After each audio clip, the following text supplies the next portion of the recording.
حضرت عمر ہمیشہ حضرت ابو بکر سے نہ کوشش کرتے تھے آگے نکل جاؤں آگے نکل جاؤں آگے نکل جاؤں، ساری زندگی موقع نہ بن سکا۔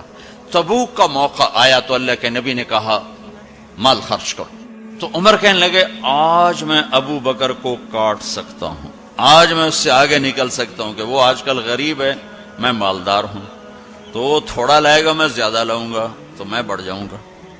لہذا انہوں نے اپنے مال کا آدھا حصہ آدھا گھر میں رکھا اور آدھا لے کر آئے۔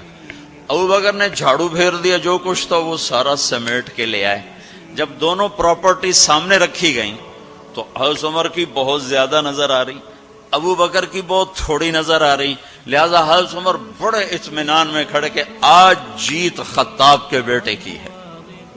میں قربان جاؤں، اللہ رسول تو جانتے ہیں کہ کون کیا کر کے آیا ہے، تو میرے نبی نے سوال ہی بدل دیا جو اس موقع کا سوال ہی نہیں۔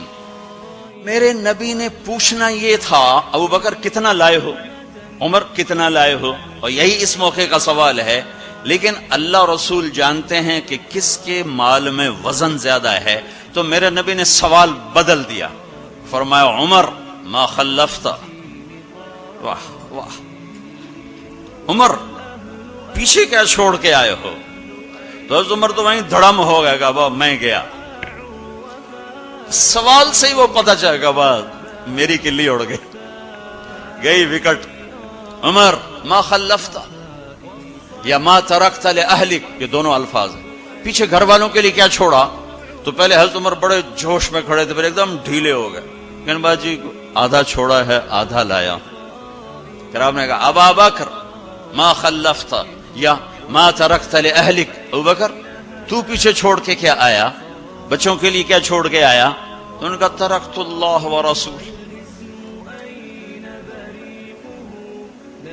میں تو اللہ اس کے رسول کو چھوڑ کے آیا ہوں، باقی سب کچھ لے آیا۔ تو اس پر عمر کہنے لگے ابو بکر میں نہیں تجھ سے آگے بڑھ سکتا، کوئی بھی تجھ سے آگے نہیں بڑھ سکتا۔ اور اگلی سنو،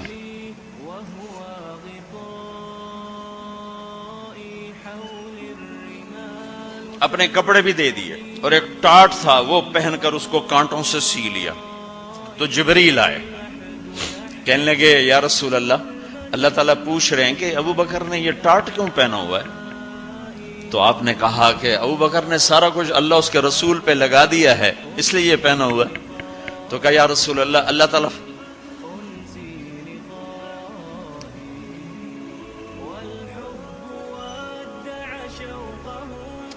اللہ تعالیٰ فرما رہے ہیں ابو بکر سے پوچھو مجھ سے راضی تو ہے،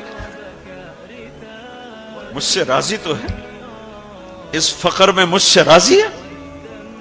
میں تو اتنا سفر کر کے آیا ہوں، حالانکہ ابھی 4 دن پہلے میں 12 ملکوں کا 10 ملکوں کا سفر کر کے آؤں، ساری ہڈیوں میں درد ہے، میں اس لیے آیا ہوں کہ چلو کوئی بخشش کا بہانہ مل جائے، کوئی بخشش کا بہانہ مل جائے، اللہ راضی ہو جائے۔ آپ سارے اس لیے حج پہ جا رہے ہو کہ اللہ راضی ہو جائے، جو سارے جہان سے کہتا ہے مجھے راضی کر، وہ کہہ رہا ہے ابو بکر سے پوچھو مجھ سے راضی تو ہے۔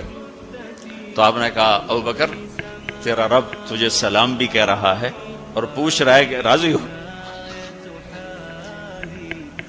تو ابو بکر کی چیخیں نکلی، میں اپنے رب سے راضی، میں اپنے رب سے راضی ہوں، میں اپنے رب سے راضی۔ میرے بھائیو بہنوں، زندگی ایسے گزار کے مرو کہ اللہ کو ملے تو اللہ خوش ہو کے مل رہا، ایسے نہ مرو کہ اللہ کی بارگاہ میں پیش کیے جا رہے ہوں مجرم